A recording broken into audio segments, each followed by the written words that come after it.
being intimate with each other. They were touching each other. Man.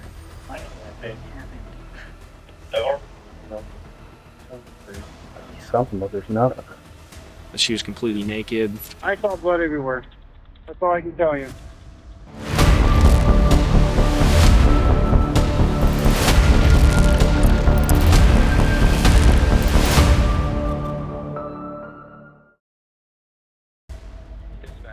Yeah, sir.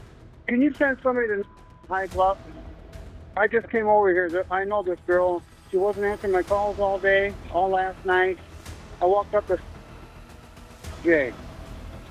Blood everywhere. Okay. You said you went upstairs. Is she there? She's there, but... Okay, is she conscious? Sir, I don't know. I opened up the door. I saw blood. I got the hell out of there. What is your name? My name's Jay. You guys, Terry. She's naked, and I saw blood everywhere. That's all I can tell you. Something happened. Then investigators arrived to the scene, and 911 caller is waiting for police. Sir, where's she at? Okay. What's your name? I'm in front of her. Okay. I was calling her all day. She didn't answer. We just got back. Can you keep your hands out of your pockets for me? Do you have anything on you? No. No. Okay. All right. All right, just stay in the car for me. She's right inside? I was definitely a little nervous going into it, especially after speaking to the man outside, with him saying that she's upstairs covered in blood. Police officer alone enter the house, and the backup team come to the location and search the house. That time between when you show up first and your backup officer gets there can be really nerve-wracking. Which is why I made sure that I got there quickly to assist the first responding officer.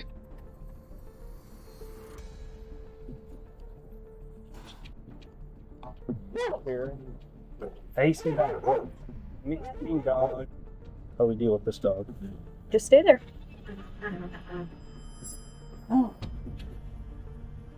It was immediately apparent that the subject was deceased. We needed to make sure that the dog was contained. It's okay. You're okay. Woo. Luckily, I didn't have to shoot the dog. Man, what happened? Something, but there's nothing. She was completely naked. She had smeared blood all over her, pools of blood spatter on the walls. It was certainly a gruesome scene, one that you don't ever forget. We got an ID, Jay. We do. Beverly Puccio. Then investigators find the photo ID, and she was as 42-year-old Beverly Puccio. They were naked in the bed in a pool of blood. We're thinking probably sex abuse, homicide. Look at the blood splatter on window. Investigators try to find some evidence that helps to find suspect DNA. I'm just going to run through these other rooms quick.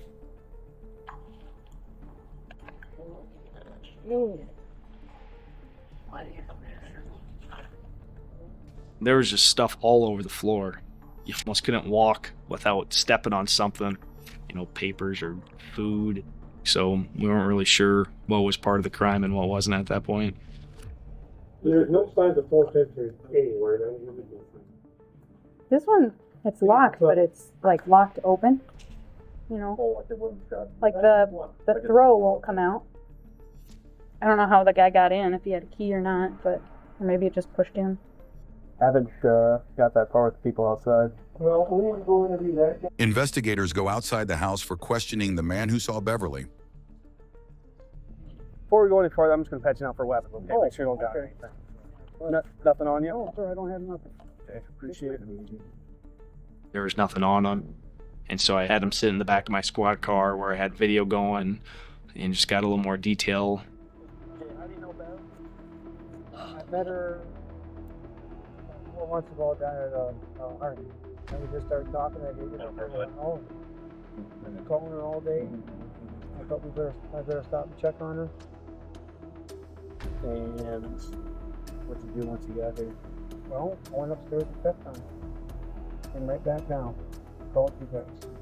Do you CPR or you check your pulse or anything like that? I don't touch people like that. No? No. You mean touch her? My phone, but anywhere they left. Why would I touch her? Yeah, where you go? Just asking. I'm not gonna touch somebody that has blood all over them. I'm not doing that. He was oddly calm throughout the whole interview, and calm explaining that, you know, he had found his girlfriend dead and didn't really seem bothered by it. I think the first time I found somebody dead. Police also find one more body of 42-year-old Beverly Puccio. She was deceased, smeared blood all over her. Now investigators asking questions to her ex-boyfriend, Jay Scoville.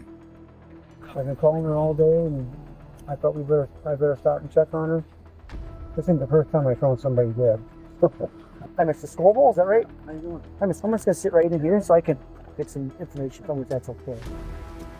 Yeah, a guy that knew her and then finds her. We're thinking, could he be a suspect? I can sense things. I knew something was wrong today because you don't answer my phone. My task with Jay is to get as much fact-finding information that I could. Still didn't know what the relationship was between the two of them. Can you just kind of tell me what transpired? Well, I met her in August, towards the end of August. We were dating for a while. Okay. And I said, let's slow it down. So I backed off a little bit. So we were still friends though. Okay. I've seen her for like 4 months, so. As far as any intimate relationship at all, or intimacy? When was the last time you guys would have been intimate? Oh, geez. A couple weeks ago, maybe. When we got to the body, lying there naked in the bed in a pool of blood, we're thinking probably sex abuse. And so Jay actually had some intimate relationship with her. And that kind of raises our suspicion. It's like, okay, they were intimate at one time, and what's going on here? She didn't try calling me or texting me or anything like that. Yeah, she called me. She was at Walnut Camp Saturday night. She said she was at Walnut Camp. Yeah. How did she see me? She was a little tipsy. At this point, other than Jay pointing us to the direction of the body, we have no clue what happened, other than him saying he wasn't involved with it. Investigator click the picture of Jay and take some traces for forensic tests. When they did the autopsy, they found marks and damage to her neck area. She had trauma to her face, and she had a cut above her eyes, and a lot of blood from her nose, mouth, and that was the determination. She was strangled to death. Examiners also found alcohol in both bodies when they died, and investigators going to Beverly's house to talk with the family about her relationship. Was she living there with anybody that you know of? Well, when she first got in there, she was having all kinds of people in there, and they were, I don't know, I shouldn't say this, but we assumed some of them were using drugs. Sure. And then they were stealing stuff. Was there anybody else there with her? Yeah, that Jay, they were boyfriend and girls at first, and then he decided it wasn't right. But she was hanging around quite a bit. Rose and Gary Beverly's parents, they were really nice older couple. They didn't say she kind of was off on her own. She didn't really hang out with much of the other family or anything of that nature. Then investigators meet Corporal Stair for more questioning. She's had some final questions, and I just want to make sure we're not missing anything. I'm not leaving anything out. I didn't touch her. I didn't go out there Saturday or Sunday. I'm the one that reported it. Well, why would I do all that to her? We had a little spats here and there, but she was just mad at me because I didn't want to be her boyfriend. That's what it was. I didn't go anywhere else that night. Yeah, I was here Saturday night. We didn't go out anywhere. Think of a ride from anybody. Don't remember. So I just want to make sure you didn't go anywhere. No, your phone was Saturday night. We stayed at home. Because I'm getting the records of everybody's phone. Okay. Or it can show GPS towers where they're at in the location. I don't want to get into the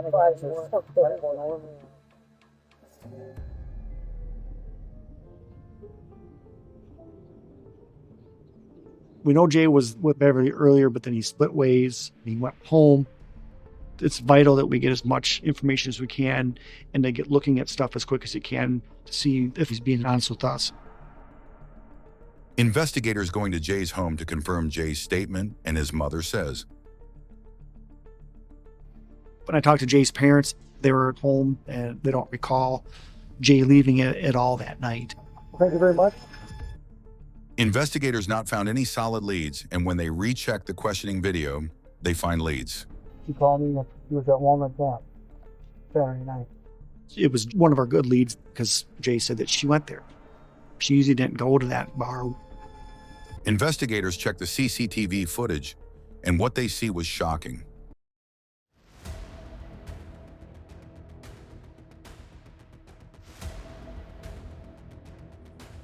The video, we see Beverly at the bar.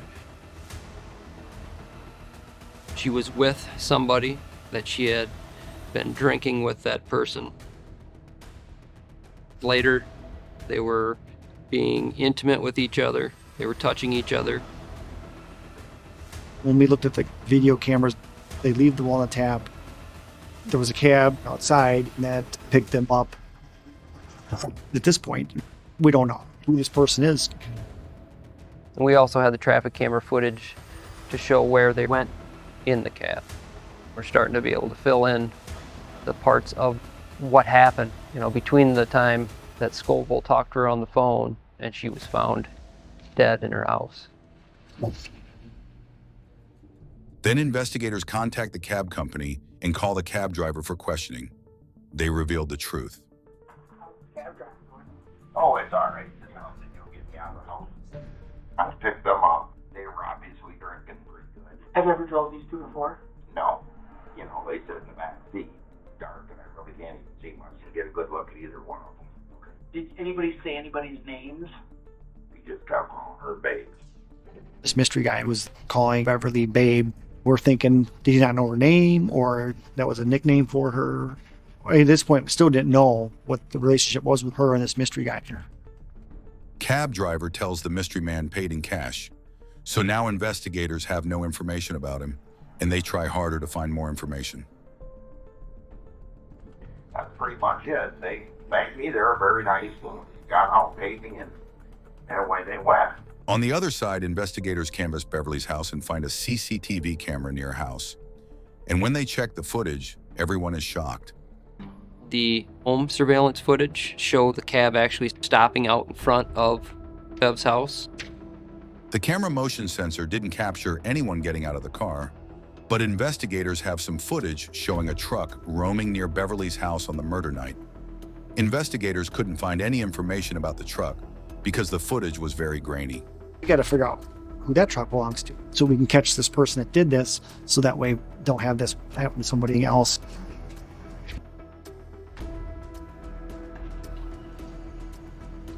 Surveillance did show a truck come back to where Bev was found on 2 occasions that night after Bev was killed. Then investigators find the owner of the truck and they check the footage of it. Saw that truck and we were able to get a license plate from it. It was registered to a male subject. After talking with the owner of the truck, he said that his daughters used the vehicle. Close that door. So people won't have to listen to what I'm saying or what you're saying. Yeah, that was Saturday night. We went down for a drink and Who's that? Michael Michael Piantieri was the boyfriend of Justine. got nothing until around 10 o'clock. I get a call that he's like, she's on skip. He says he's on Stanford and High Bluff. He gets in the car and I tell him he's sorry. And where do you guys go from there? Home. When I got back to the house, I asked him, I said, well, what the f*** happened? He said, did you cheat on me? He said, no, there was no girl. We go upstairs, she's emptying in his pocket. And then all of a sudden, he flies up and says, let's go, we gotta go back to where we get to. That he forgot something. Piantieri realized he didn't have his wallet. So he asked Justine, hey, can you take me back down to where I was? And so she ends up taking him back down to where Beverly lived. At that point, he tells me that the dude there pulled a gun on him and he grabbed the dude and he just started punching. He blacked out and just couldn't stop. Dude pulled the gun on him. He said the dude was laying on his body. He had him moving. Justine's statement changes the case. How her boyfriend was involved in this murder case. On the other side, both families are totally broken after this incident. She was very loving, kind-hearted, and easygoing. We'd talk about 2 or 3 times a day what she had to do that day, and sometimes just a lot of nonsense stuff. It was just kind of hard to believe that somebody would want to hurt her because she is so kind-hearted. Bev had a good heart. She would give her shirt off her back for anybody. She loved her music. She wanted to be a singer. And I told her all the time, it's like, you can be whatever you want to be.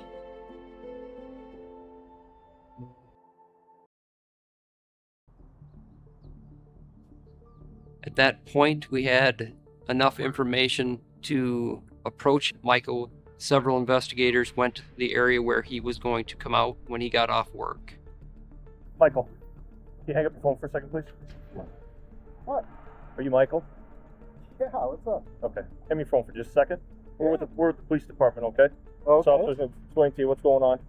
Michael seemed a little surprised at us approaching him and talking to him. You could definitely tell he was anxious. You're the one that worked my down in the police department and talk? Sure. Okay. So you have a problem with that? All right. Yeah, we have. Is there anything, Mike, before you grab this, is there anything that we need to know about? No. Okay. Do you mind if we check it just to make sure? Yeah, go ahead. Okay. Just your lunch from today? Yeah. Okay. We didn't want to take any chances, and we went through the procedure of patting him down like we would anyone before we place him in the back of a squad car. All right. Yeah.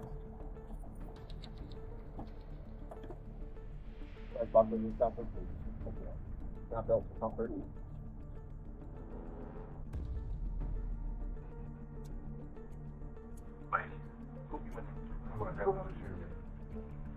Doing all right?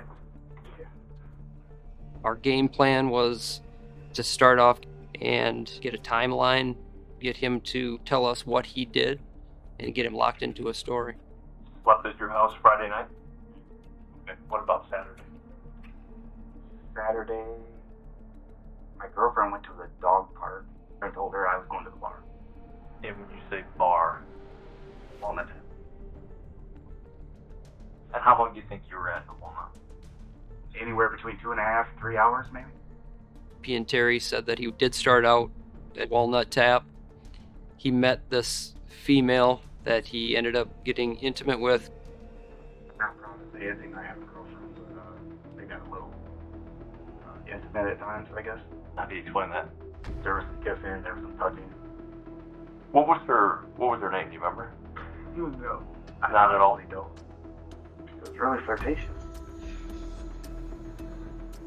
At one point in time, it got a little kind of heavy, and we actually ended up in the bathroom. Explain everything to me. Our intentions were to have sex. The bartender really knocked on the door and said only one in the bathroom at a time. We both said we need to get out of here. We get in the cab, and we're on our way to wherever the hell she was gonna take me. And she starts arguing with this guy. She's texting him nonstop. I guess they're having, major problems. And I asked her about him, like, is he gonna be a problem? That kind of thing. Well, we pull up, and there's like this little truck. And she said that was him.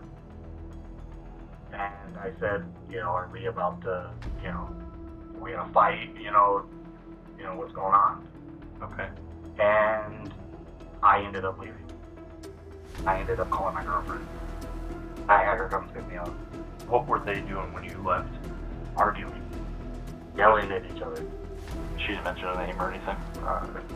Jay Scoville. The same Jay Scoville who found Beverly's body. She was just mad at me. They didn't want to be her boyfriend. That's what it was.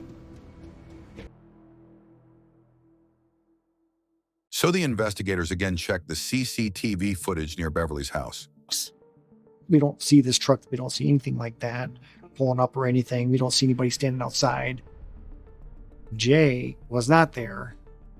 We had our traffic camera that focused on Jay's house, and we watched video footage throughout that whole night and didn't see him leave at all. So we were able to show that Piantieri, he's not being truthful at that point. Now, investigators know Michael was not telling the truth, so they again call his girlfriend, and she quickly breaks down. You're doing the right thing because we're investigating a horrific crime.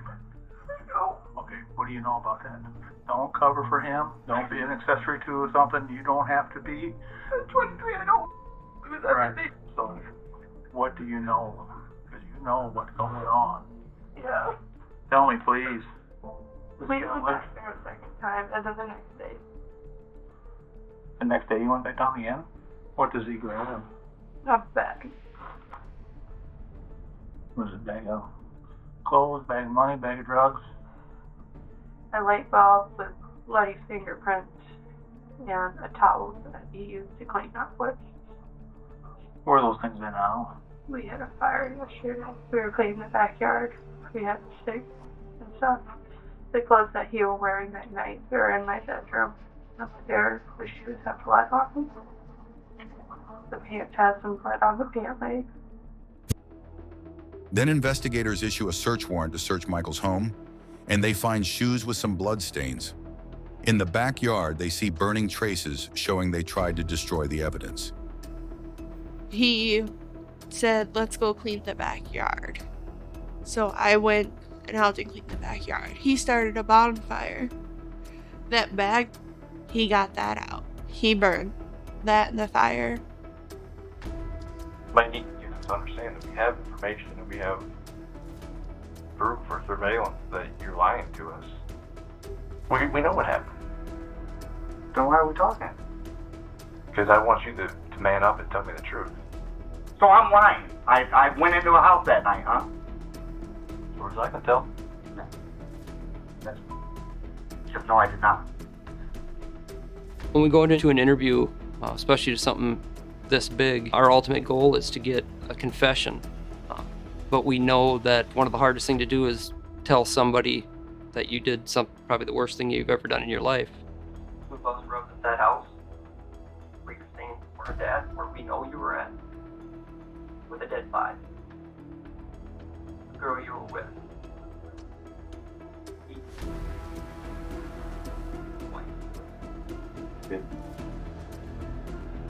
My guys drove to your house now. Well, I wish you were Blood on doors. We don't know why you did it, but we know you did it.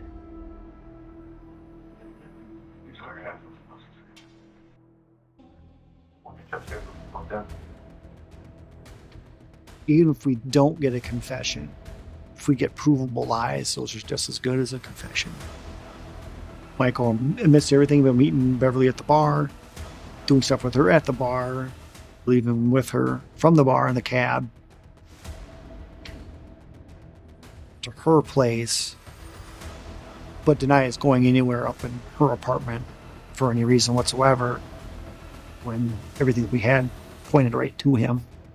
I believe that Michael's the type of person that he's going to have power control, and that for whatever reason he thought that was being challenged by Beverly. Something set him off to start beating her up, punching her in the face. There was just so much blood. It looked like she was beaten to death when he actually strangled her to death. With the evidence, the forensic evidence, the video evidence, Michael was there and he was responsible for the death of Beverly Puccio.